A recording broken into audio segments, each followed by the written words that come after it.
Hello friends, in this video we will look at form level events.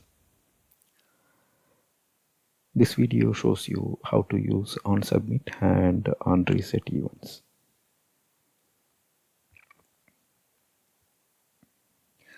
You may come across a HTML forms filling data and submitting it to the server. For Gmail account creation, let's take it as an example. You have to fill a form and click on the register button. Alright, here registering the button can act as a submit button because it needs to send the filled out form information to the server so that the server will create an account for you. JavaScript can handle onSubmit event, and this onSubmit event fires when browsing user submits the form. So there will be a button of type submit. Clicking that button will actually submit the form data to the server.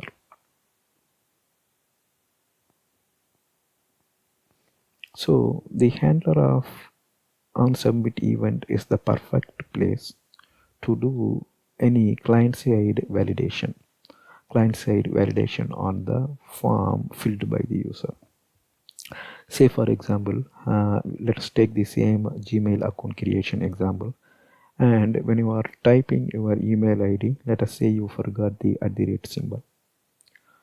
So the validation can be done in your browser itself. That means by making use of the client-side scripting, JavaScripting, we can check whether the email ID is containing the @ symbol. So if it is not there, the client-side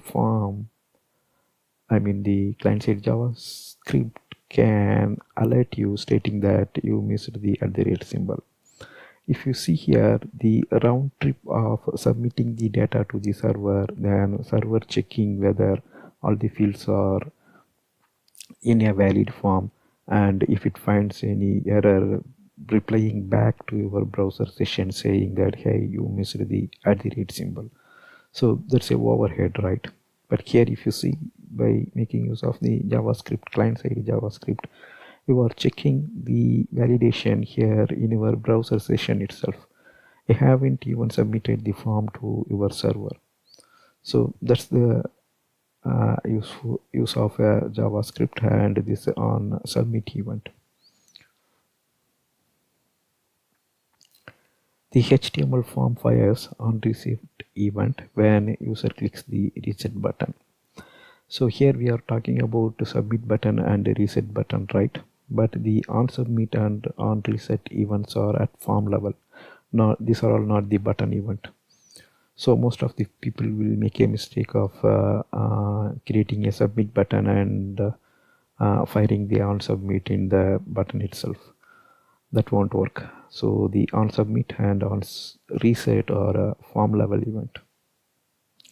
Let us look at an example. Here if you see, we have a HTML, and inside the body we are saying a JavaScript tutorial for onSubmit and onReset.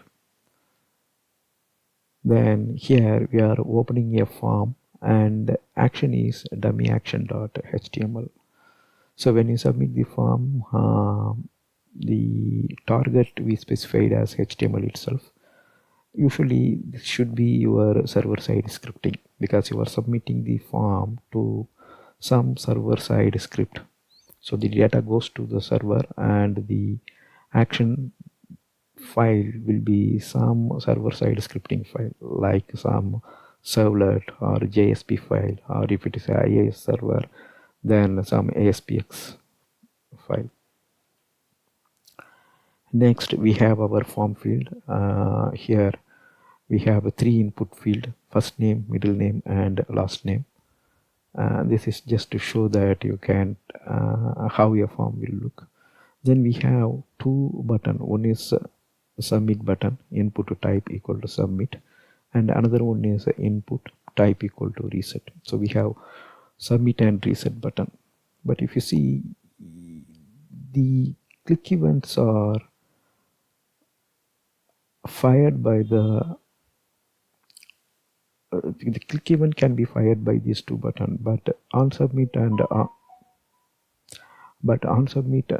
on reset events will be fired by the form. So that's why we are not handling or hooking the onset and on reset in this input control, but we hook those in our form level tag. So here in the Onsubmit, if you see here, we are not making any user defined JavaScript function, but here we are making use of the inbuilt JavaScript functions. So on submit, we are hooking that to a confirm box. So the confirm box will ask, do you want to submit? So here we are not handling the return value. This is just an example, but if you want to handle it, then you have to write a separate JavaScript function for good readability. Similarly, for on reset, we are using one more confirm box, and we are stating that form fields will be cleared.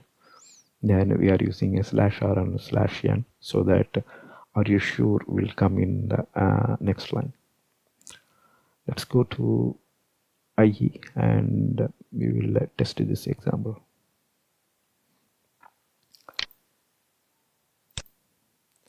Here is the example, and we have a h3, then we have two input field. The key here is on submit and on reset event, and we are handling that inside the form tag.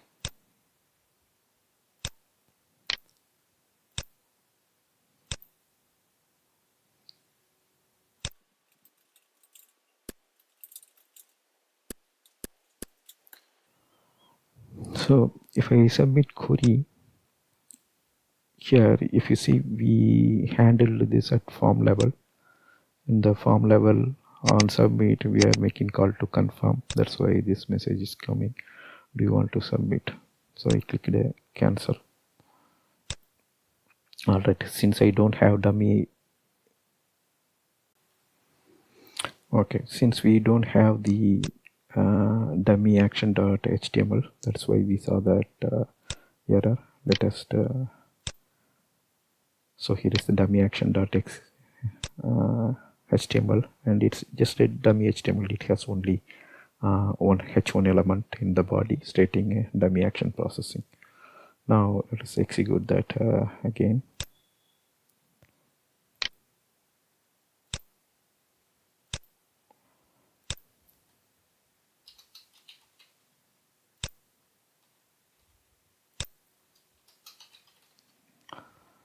So if I click submit, and it will ask that question, and if I click cancel, we get into dummy action.exe HTML. Here if you look at, I just make confirm only, we are not cancelling the submit. Now we will execute this once again. So you can cancel the form submit also, that we will see in some other video. Now let me click at the reset, and it will show that the form fields will be cleared. Are you sure? And when I click yes, then it will clear the form. But if you click no also, it will clear, because we are not handling the return value. We are just displaying the confirm, just to make sure that these are all fired on the relevant button click. So if I execute this once again, when I click submit, if you see, the corresponding event is fired and it is showing, do you want to submit? Similarly, if I click reset, it will call the relevant event handler. So but these are all called during the form submission and reset. That's all here in this video. Thank you for watching. Bye.